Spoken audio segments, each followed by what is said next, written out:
Hello, everyone. My name is Greer Luce. I am the Curator of Education and Public Programs at Morven Museum and Garden. And I'm so pleased to welcome you to tonight's webinar, What is Citizenship? This is the second program in the So You Think You Know Civics series, a series of free public programs held in partnership with the Princeton Public Library and sponsored by the New Jersey Council for the Humanities.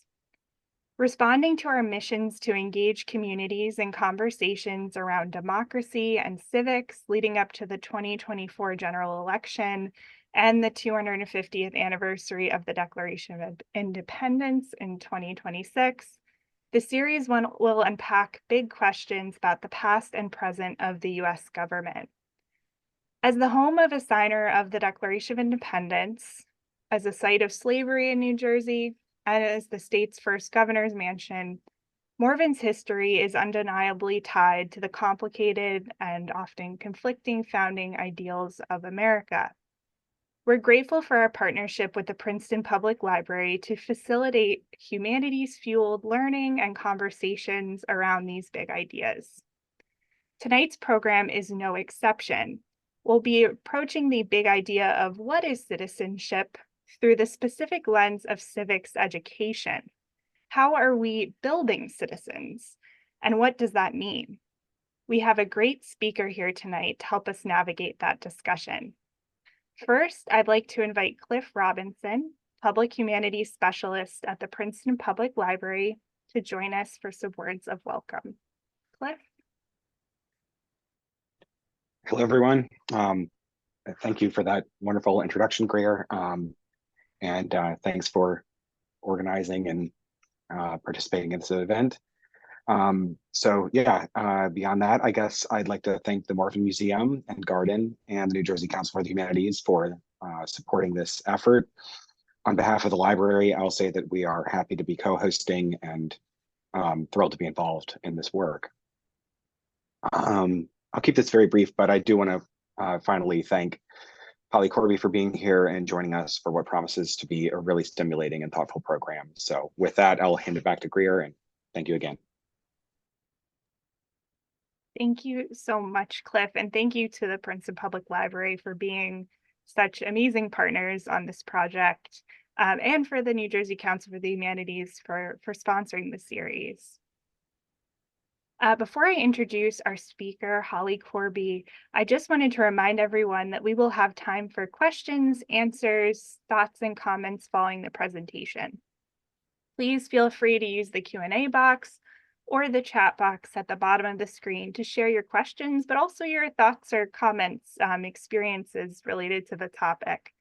This program will be recorded and a recording shared following tonight's webinar, along with some resources that the Princeton Public Library has put together.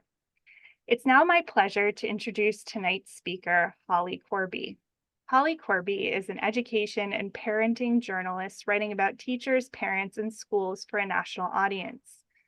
She is the author of Building Better Citizens, and her work has appeared in the Washington Post, the New York Times, the Atlantic, the Boston Globe, Medium's Bright, Brain, Child Magazine, Babel, The Nervous Breakdown, and the essay collection, How to Fit a Car Seat on a Camel, and others. She is a regular contributor on education for Edutopia, as well as NPR's Mind Shift blog out of San Francisco member station KQED. She's also been nominated for an Education Writers Association Award for outstanding reporting on how dyslexia is handled in schools. Holly writes and speaks on issues happening inside the classroom, including the new civics education, the arts, dyslexia, and reading, and more. So it's now my honor to introduce Holly to our Zoom screen here. Hi everyone. Thank you so much for having me. Thanks to Greer and Cliff and the Morven Museum and Garden and the Princeton Library for having me tonight. I'm so excited to be here. I'm zooming in from hot and humid Nashville, Tennessee, to tell you a little bit about what civics education looks like in the 21st century. So let me just get started. I'm going to share my screen here. Give me just 1 second. Let me make sure it's all okay. All right.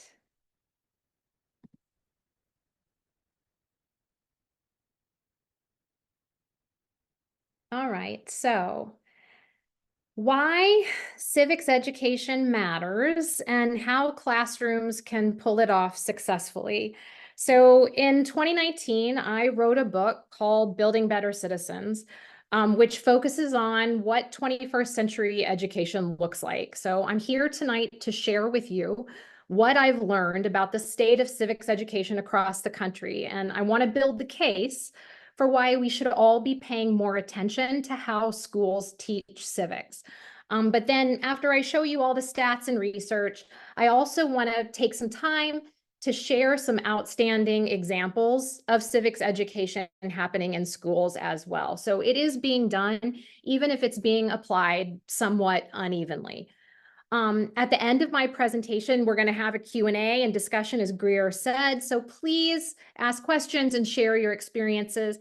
I'm not an educator myself. I'm a journalist, but I'd really love to hear from you about what you see maybe in your kids' schools or your own school or the community. So my book, Building Better Citizens, is mainly about two things: the reasons why civics education has declined in the US over the last half century, and how a very different kind of civics, which is more hands-on, grassroots, a tech-driven kind of 21st century civics, has risen up in its place, notably after the 2016 presidential election. So civics as a subject in schools is making a comeback in that a lot more schools and districts and lawmakers are paying more attention to it.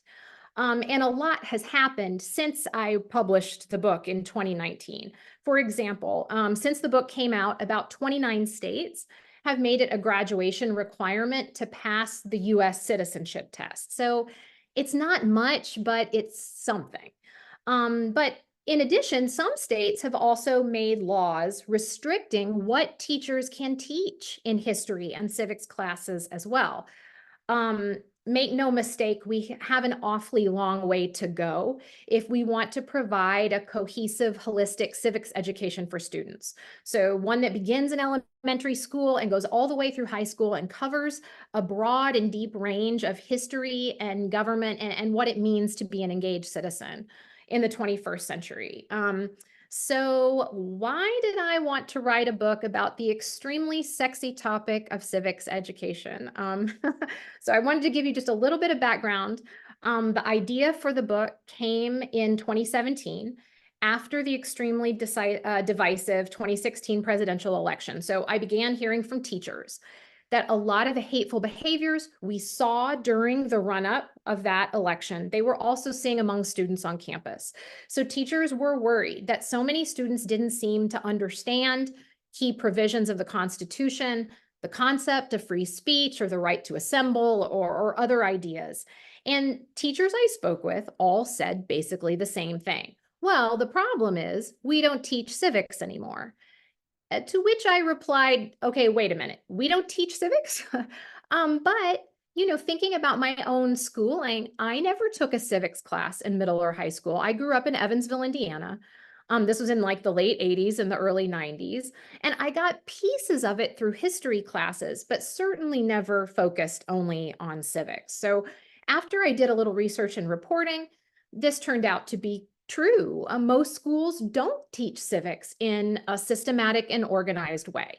So I didn't realize this when I started, but civics was the original mission of the American public schools.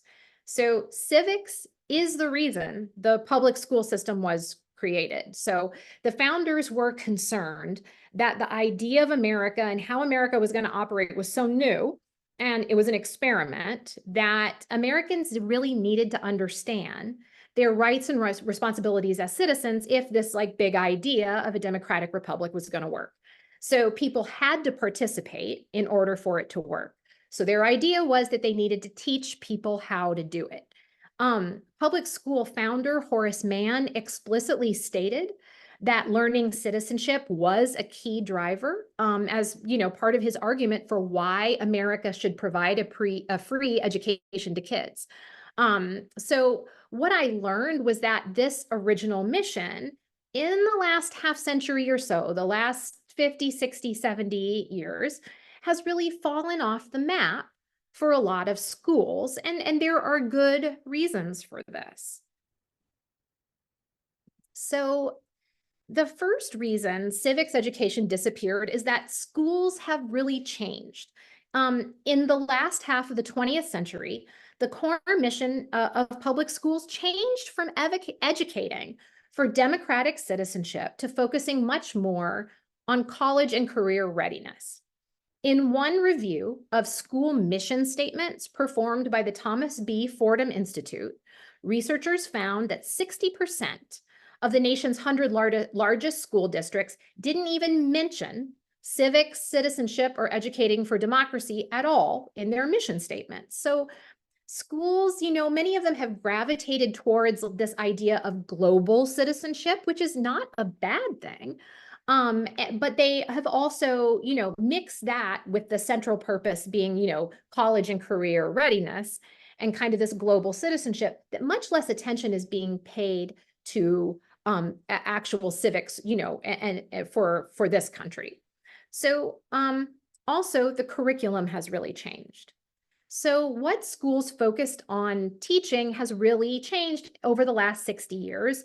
No Child Left Behind in 2001 really centered the curriculum on reading and math standardized test scores. So those reform efforts have really deeply contributed to less time, energy, and money being dedicated to history, government, and civics education. And the rise of STEM education has done the same. So since the space race of the 60s, science, technology, engineering, and math has taken up a lot of money and a lot of space inside of schools. So the overall effect is kids today spend a lot less time on social studies and history than they have in previous years. So multiple studies show that social studies and history have kind of been marginalized in the curriculum, that especially elementary teachers spend much less time on the subject. A study from last year surveyed teachers across the country and estimated they were spending about 16 minutes per day on social studies. So that's compared to 90 minutes a day on literacy and 60 minutes a day on math. So, quite a few studies find that state testing policy was a significant predictor of how much time elementary teachers spent on social studies instruction. So basically, the worse test scores a school has, the less time they spend on social studies and history. So lastly, the last thing that has changed is the kids themselves. So Generation Z, kids who were born between 1997 and 2013, are really different from previous generations. First, they're the most racially and culturally diverse in our nation's history. And of course, they're the most digitally connected. So they've never known life without the internet, and for many of them without social media. So Gen Z gets basically all of their news and information about the world from their phones. They spend from 7 to 10 hours a day on their phones. And they're growing up in a politically polarized environment. And in this environment, a lot of schools believe that because kids rely so much on tech, that they may not need basic civic or history knowledge anymore because they can just Google it. So we're teaching less history and government. So what, right? Should we be worried about that? So I thought that I would give you a snapshot of what Americans know about their country.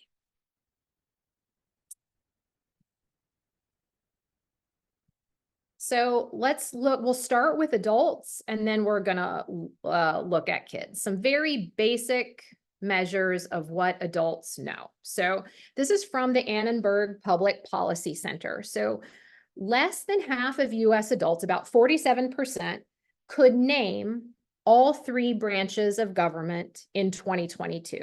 So that's actually down a little from about 56% in 2021.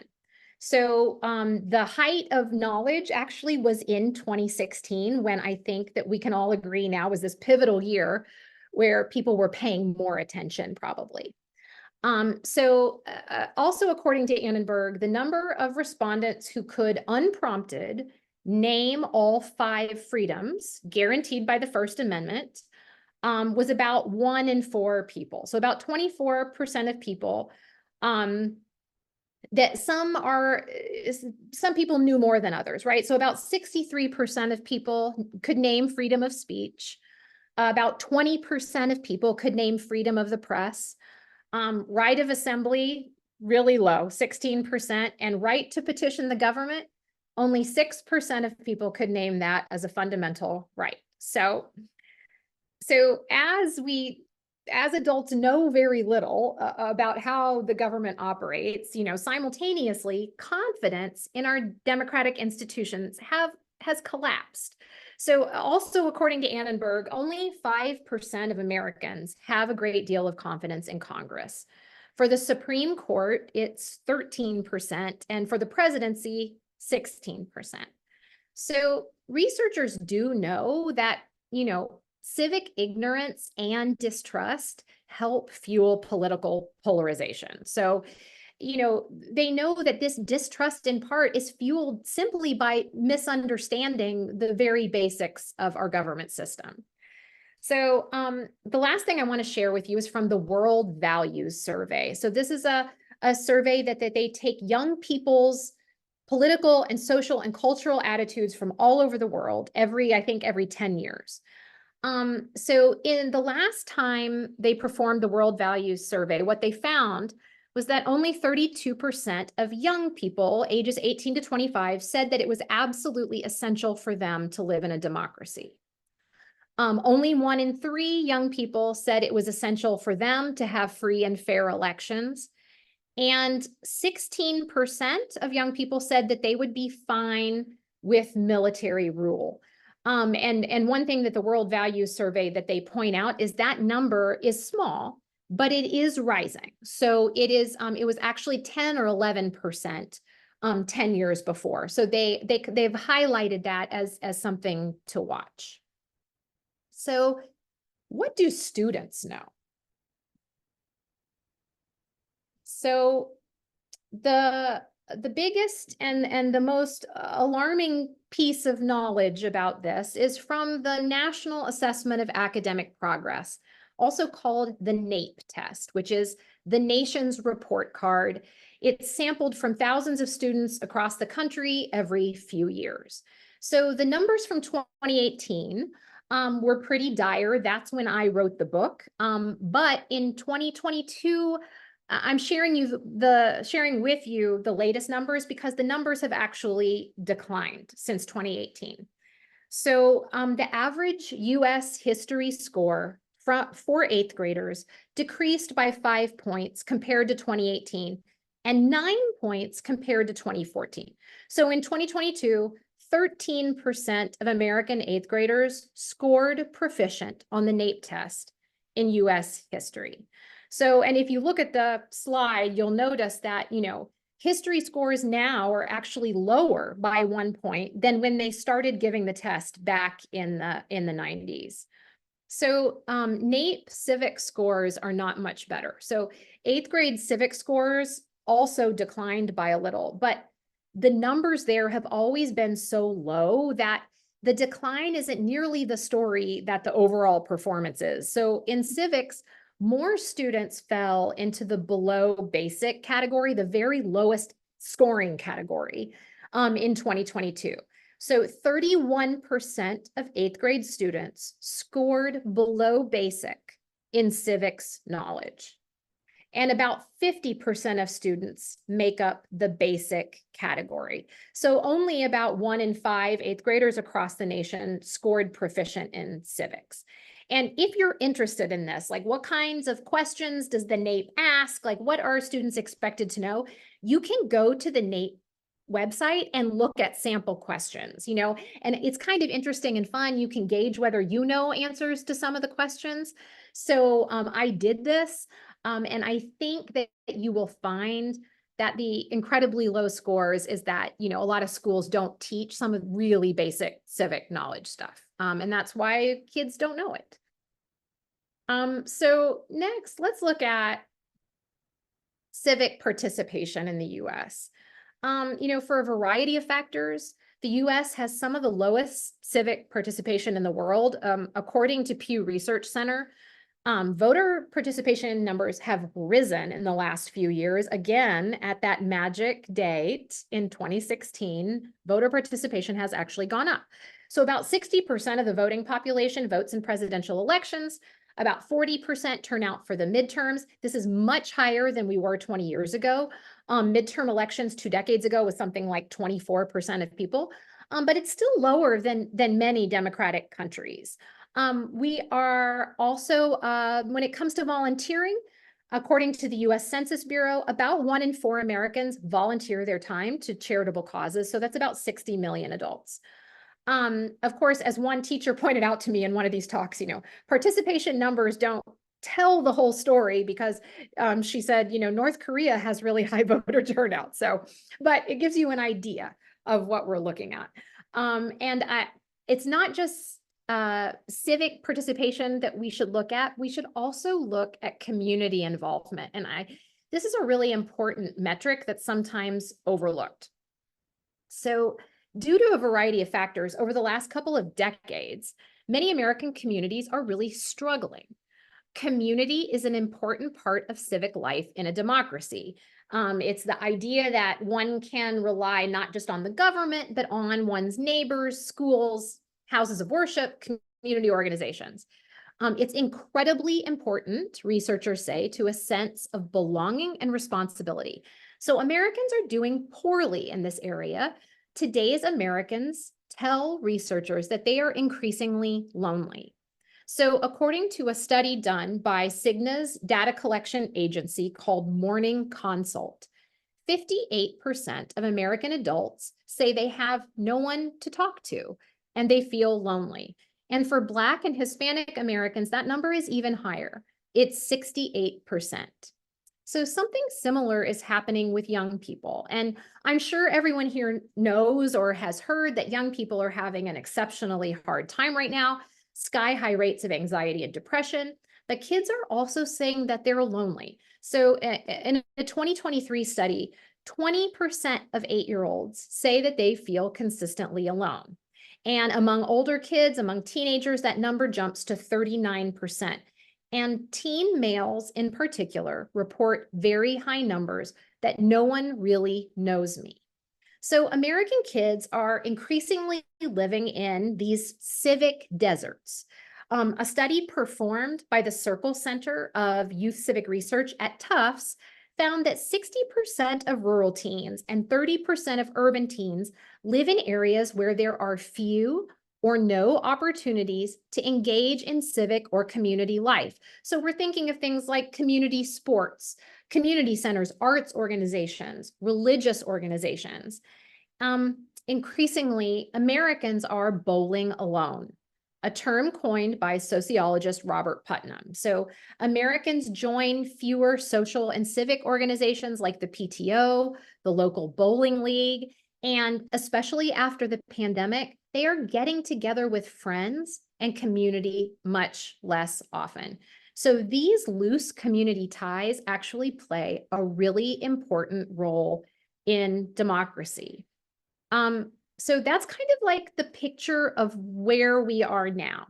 And so the next question becomes, okay, well, what do we do about this? What kind of civics education could address some of these problems? So I'll tell you a little bit about what I found in my reporting and what some teachers on schools are doing in this arena to try to improve things.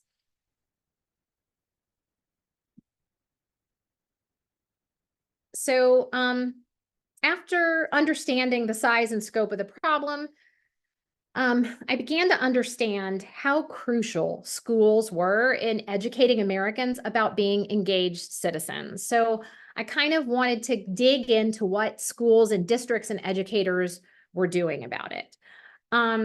So around 2016, maybe a couple of years before, teachers in schools and also nonprofit groups were getting involved in bringing civics back to classrooms and students. But what I noticed was that this was kind of a new civics. It wasn't like the civics education there was before. It was addressing more modern issues, things that were happening to students now, like how to tell what's true on the internet, political polarization, widespread distrust of institutions, basic history, and government knowledge. So the most influential student civics organization in the country is called the Civic Mission of Schools. So it was created by Sandra Day O'Connor, and they had put together what they call the 6 proven practices of a holistic civics education. All of these practices backed by research. So I want to show you what these are. So there are 6 proven practices that students need at school are classroom instruction, current events and controversial issues, service learning, extracurricular activities, student participation in school governance, simulations of democratic processes, and then a few years ago, they added perhaps the most important one, and that is media literacy. So based on this list of proven practices, I kind of want to spotlight a few of these and give you some of the research on why they work so well and some of the examples that I saw in classrooms. So the first one that I want to talk about falls under classroom instruction, and it's the history knowledge gap. So in the book, I tell the story of a teacher in New Orleans who took a group of high school students, all of them growing up in New Orleans, down to the banks of the river.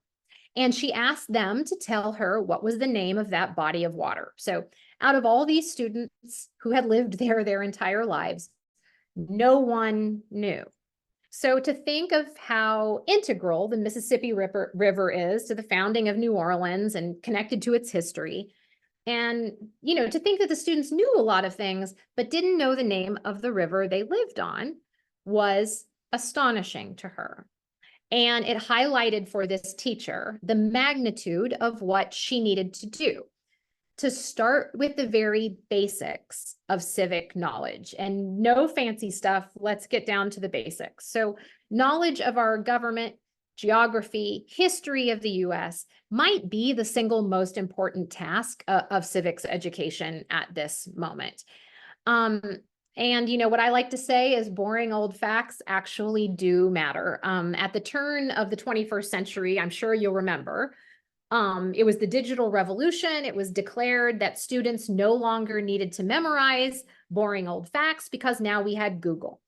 And anything we wanted to answer was at our fingertips. But cognitive science shows something different. That's actually not the case. Having knowledge in your brain and not on Google is crucial to learning, because the more we know, the more we're able to learn. So one of my favorite books on the subject is Natalie Wexler's The Knowledge Gap. So in the book, Wexler explains how factual knowledge works like Velcro in the brain. So when you have some knowledge in your brain, new incoming information is able to stick to that knowledge. So what's often the case in social studies and history is that students aren't given any of that basic knowledge to begin with in elementary school. Things like, what's the name of the river in your city? And so then by the time students get to middle school and high school, they have no foundational knowledge to build up new concepts and new information when the curriculum kind of accelerates, through middle and high school. So cognitive science also shows that critical thinking, something I think that we can agree all students and adults need more of, can't actually happen without knowledge of the subject you want to think about. So you can't critically think about something you know absolutely nothing about. The most important thing for students, so cognitive scientists like Daniel Willingham and many others say that a base layer of knowledge is critical. People who do the best critical thinking are actually usually experts in that subject area. So there are schools that are trying to tackle this problem. They're trying to inject more knowledge in the school day, especially at the elementary school level. So one really impressive knowledge curriculum I saw was happening in places like the Nashville Classical School here in Nashville. So they use something called the core knowledge sequence.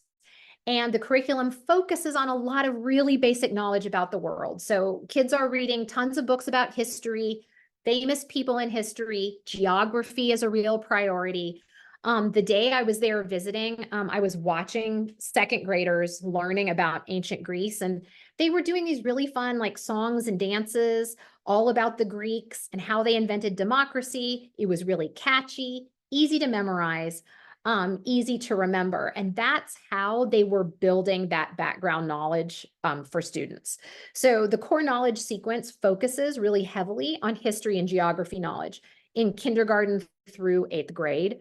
So schools that have that are getting much more history and geography than the average school.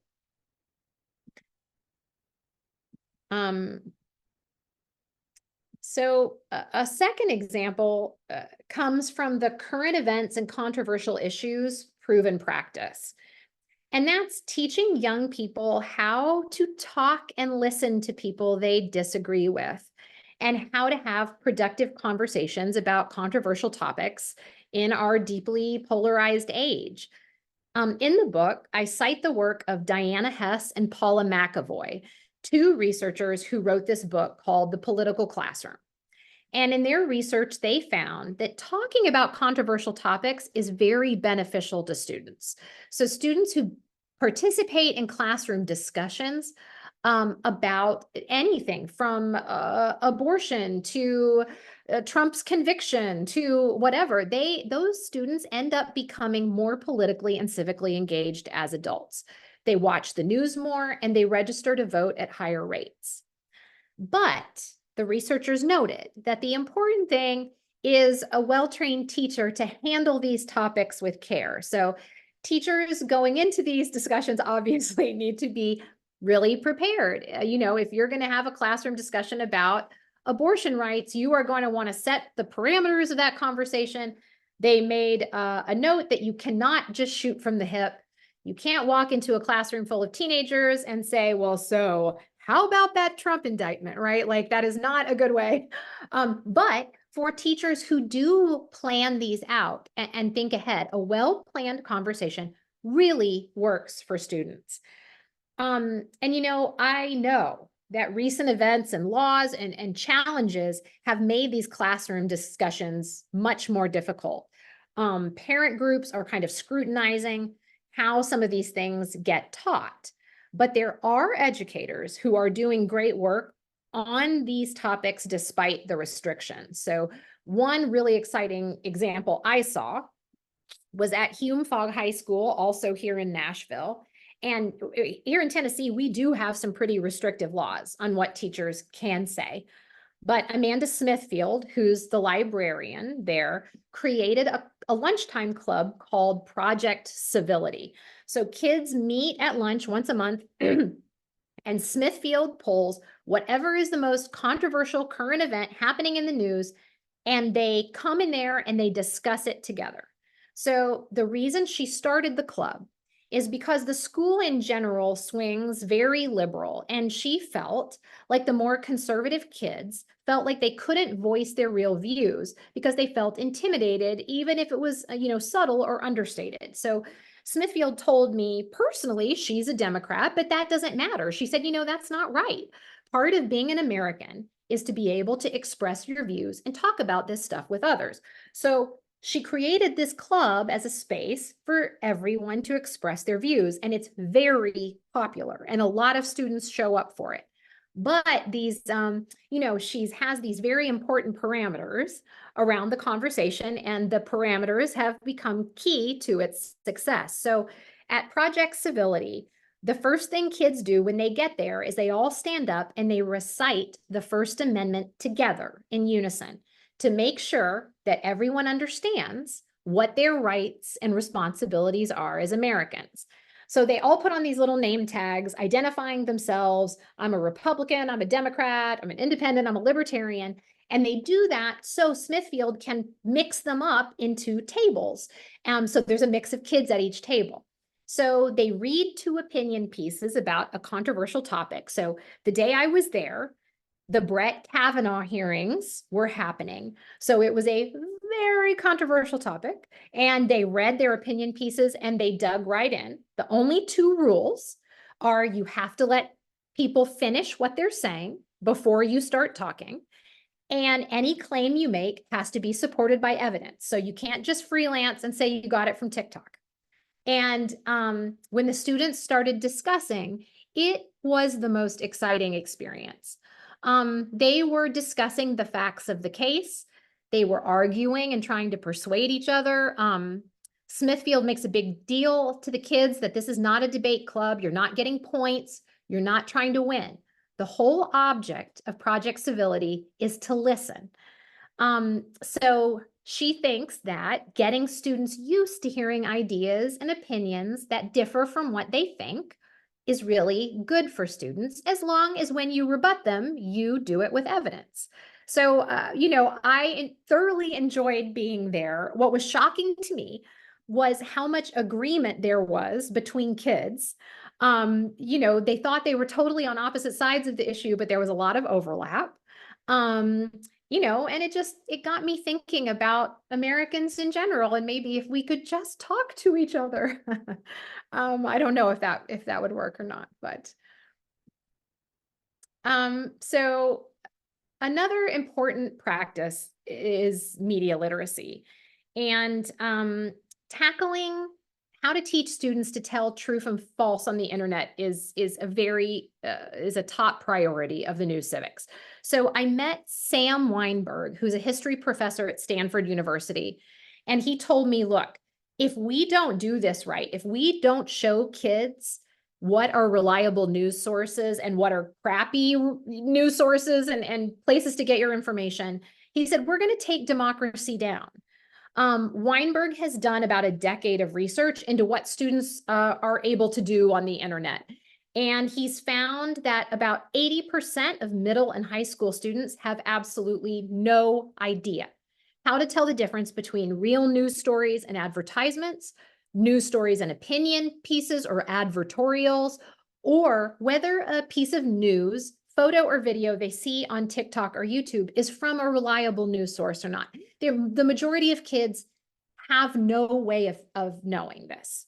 So I've seen this in my own teenagers, that they often bring questions to me. Like a couple of years ago, after some international event, my boys asked me one night at dinner if there was going to be a draft, that they had heard there was going to be World War III. And I said, absolutely not. Where are you getting this from? And they were getting it from many videos on TikTok. So, schools have really tried to be a part of solving this problem, trying to teach kids media literacy. But what Sam Weinberg found was that most of the media literacy programs available just weren't very good. And they weren't backed by any evidence that they worked. And he said, so it's like throwing spaghetti at the wall, So he created this group called the Stanford History Education Group, and they have designed a media literacy program that is actually backed by their studies and shown to be more effective. So it's called Online Civic Reasoning, and it teaches students how to find reputable sources, but also how to figure out if what they're reading is factual or not, or what they're watching online. So he based it all on journalistic fact checkers at places like the New Yorker. So Weinberg and his team wanted to find out, what group of people got things right most of the time on the internet, and they found that it was fact checkers. So they studied how news fact checkers got so good at spotting the truth on the internet. And what they do is something called lateral reading. So instead of reading deeply into an article, clicking on the links inside the story, fact checkers instead open up a bunch of tabs and they search the internet for what else is out there on a topic. So they read the internet much more like a web across the topic and not deep into it. So by doing this, they're able to spot what other reputable sources have to say about the topic and then compare it. So that is what the civic online reasoning courses teach middle school students now, is how to read laterally. And their initial studies on this show the method to be quite effective. And so Weinberg's idea is that we should create like a driver's license for the internet. So some kind of test, some kind of course and test to make sure kids know what they're doing before we just let them loose on TikTok. Kind of like, driver's licenses do for the road. And after hearing about it and researching it, I realized that, we should do this with adults too. Finally, one of the proven practices named by the civic missions of schools is simulations of democratic processes. Research shows that these simulations give students two crucial things at once: the background knowledge and the physical experience of action. So things like YIG, the Youth and Government Program funded by the YMCA, it is a working state legislature that is put on entirely by students. It's usually an after-school club. Students join political parties. They work for weeks in small groups to prepare bills that they try to get passed. They all come together at a big conference, and they have to convince the other congressional members to pass their bill. They make compromises and deals. They make speeches. It's just like a real legislature. And what I found is in talking to these students who come out of these YIG programs is they know a lot about the government, how the government actually works. And I think they know a lot more than a lot of adults know. So, I think that, many adults don't even understand how laws get passed. And so YIG really is, I really like the youth and government, a lot. So then there's something called Action Civics, which is relatively new. It's a relatively new curriculum, and they use it in classroom settings, usually in history or government classes. And students pick a community issue that's important to them, and then they try to address or solve that problem, leveraging the local government. So this isn't like service learning, like you're picking up trash or raising money for a cause. Action Civics tackles more serious civic issues. So one of the Action Civics curricula I write about in the book is called Generation Citizen. They guide students through the process of picking an important community issue, and then they figure out how to make change. One teacher I interviewed in Oklahoma City who's using Generation Citizen calls it doing civics. And I really like that concept, that civics isn't useful if it's only something that you know. It's something that you have to apply. So the Action Civics curriculum guides students through a series of steps on how to get to the state legislature or the mayor or whatever. So students, go out and get community support around their issue. They craft a model bill, then they meet with real legislators and they discuss it. And, the idea is to get students to look around at their social and political problems within their community and then help them, show them how to find the solutions. And so students won't just get a taste of the theory of democracy, but they kind of get their hands dirty in that slow, deliberative process of making change. So that's, in general, what Building Better Citizens is about. And that's the end of my slides. So now I'd love to answer any questions or comments or have a bigger conversation about some of these topics. Thank you so much, Holly. As somebody who works on education in a museum, there were so many light bulbs going off for me and a lot of connections there. And so folks who are in our audience here, please feel free to drop your questions or comments, experiences in the Q&A box or the chat. I'll read those aloud. Um, I uh, I have a question to kind of kick us off. I was wondering in your research if you found for any educators joining us, any suggestions for educators or folks in general who are trying to move forward some of these principles of new civics and civics education in schools, or even in a place like a museum or other kind of informal learning environments. Um, yeah, I mean, tell me again, like, what are you looking for? More suggestions, like in more informal environments? So more so, if I know you mentioned that there are challenges in many states, related to the types of things that can be taught. And I was Yeah. wondering if, you heard from any educators who were able to kind of work through the systems that they're in to advocate for civics education, or parents or whoever it might be in the community. And then I, just added that that would be helpful, I think, for those of us in informal learning situations as well. I'll be really honest. So I helped launch like a new civics program in central Indiana last year, and I spoke to them and worked with educators.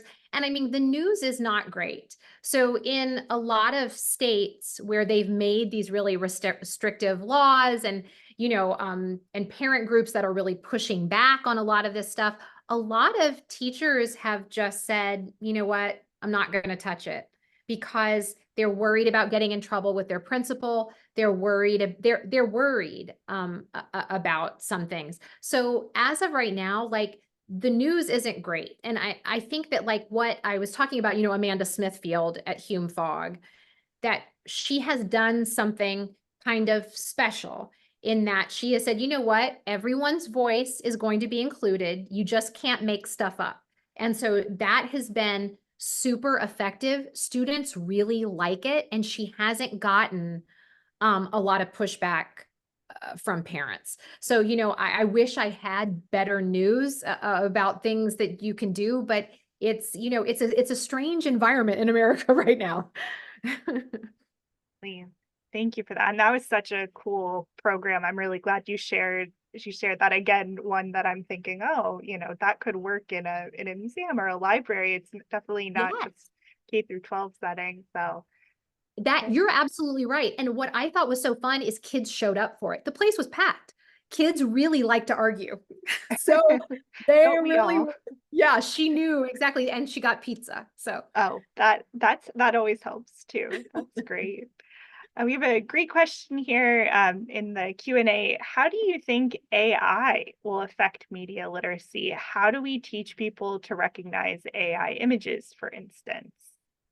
Yeah, so this is a really interesting topic that I don't know a ton about. What I do know is that Sam Weinberg's group at Stanford is adding this into their civic online reasoning course, because this is going to change everything. And a couple of years ago, it was even like deep fake videos. How can kids tell if this video of Joe Biden is even real? And I think that now we're moving into uncharted territory. We don't know what's going to happen next. And what he said to me is in the back of my mind all the time, like, hey, if we don't get a hold of the internet, it's going to take democracy down. So I wish I had an answer for that. And I don't know what we're going to do next.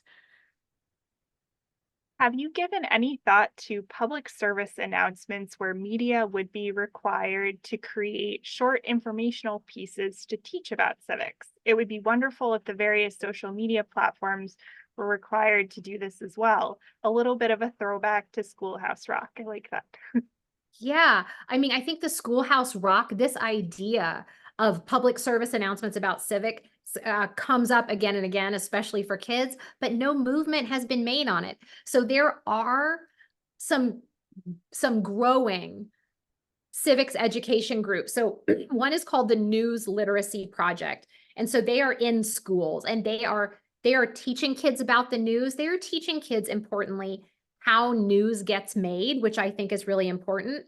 But gosh, I mean, if we could have the thing about how laws get made, you know, like I'm just a bill on Capitol Hill, and kind of retool that for the 21st century, we definitely need that. I love that idea. Does your work touch on book banning and in public schools and libraries? Yeah, so it doesn't. I wrote this book. This book came out in 2019, and I always am joking that so much happened in the last couple of years. I could write an entire new book just off of what happened in 2020, 21, 2020, 2022, because so much has occurred. It hasn't addressed book bans. And it's so hard. It's so hard to, I don't have any advice. I don't have any journalistic data. The one thing I do know is that the data that we do have is that the book banning efforts are started by a very few number of parents trying to ban the maximum amount of books. So I think that's one thing that is encouraging to me, especially living here in Tennessee, is that this is not a widespread phenomenon. These are usually a few people trying to make maximum impact. And so that makes me think that this is going to fade away more than anything else. This is a comment. It does not seem that people care about facts these days. I love the idea that the students could only have opinions if they base them on facts.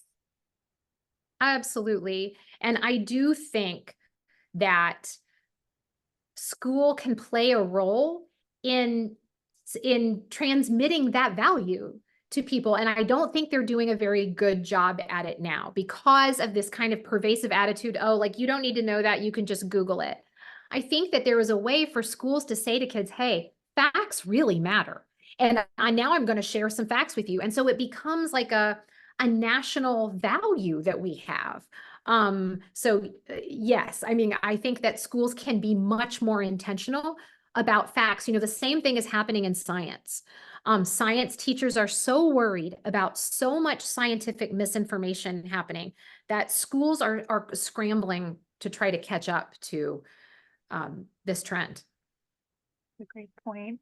It also reminded me of conversations that we have in the museum field and in history as well of, we have documents and we have evidence and things that we can put together to back up, what happened and the full story of what happened in our past as well. So that when you were talking about that, it definitely rang that bell for me. Yeah, I mean, there's this great book that I adore by Tom Nichols. It's called The Death of Expertise. And so he kind of tracks like what has changed in our culture that the public does not respect expertise anymore. I highly recommend it. Another great question here. The number of students being homeschooled is on the rise. How do we reach them? And then a second part to that question, how can we ensure that they are given the basics when standards vary by state? Yeah, I mean, that is such a wonderful question. I know here in the state of Tennessee, we have this very loose standards for what is required for homeschooling students. And this is one thing I learned in trying to cover civics education across an enormous nation, is that every single state is different. And so, trying to help to set standards for homeschooling students really is only going to be in just one state, and then we have to worry about the next state. So that is really a wonderful question that I don't exactly know the answer to. And Cliff, I see you have your hand raised. Yeah, thanks. And thank you for an excellent presentation. My question relates to the example you mentioned of I believe it was a school librarian, maybe I'm misremembering, but with her conversations designed to bring out more civility, I'm wondering about de-escalation, because I think you mentioned along the way in the responses that young people do like to argue. They can become contentious, and especially at a certain age, I guess. hormones can drive a kind of aggressiveness, I suppose. So I'm wondering, it strikes me that this isn't isolated to young people, though. Like our political debate is dominated by negative affects like anger, and I just wonder about de-escalation. Like what techniques are available to make sure that political conversation is constructive, that people can understand one another, that there's just room to listen and hear one another speaking at all, right? This is so this is such a great question. So, that the researchers in that book, The Political Classroom, McAvoy and Hess. So they talk a little bit about this, and Amanda Smithfield, the librarian, also took some of her setup from them. And so for them, it's all about setting up the space beforehand with some expectations. And I have to tell you that, like, standing up and reciting the First Amendment with all those teenagers, like, it actually brought tears to my eyes. And what she was doing was setting the expectations, like, everyone deserves to talk here, and that these are your rights and responsibilities. But she also said, you have to back up your statement with evidence. You are not allowed to just go off. That's not the kind of conversation this is. So, for those classrooms, that's all I can really speak to. De-escalation happened out in front into how they planned these conversations really well beforehand. And your observation about teenagers and especially in politics and especially really contentious things, you're thinking about abortion, you're thinking about the war in Gaza, like that these people have really strong emotions about these things. And so their recommendation is that a well-planned conversation is you avoid some of that. Thank you. That's great. Yeah, I think that's very helpful to think about with adults too, setting expectations before a discussion or dialogue of just how to be respectful, or that we're all in this space agreeing to be respectful of one another can be powerful. And Amanda Smithfield, who I've gotten to know since the book, has talked about, like, how also she feels like giving kids a space to actually talk about these things kind of is a way for them to de-escalate it in other areas of their life. So that things that make them super angry, maybe they just have a place to talk about it where they get to say their piece, and that it's a way to kind of keep, like, fights from happening in other classrooms, like that you'll actually get a chance to talk.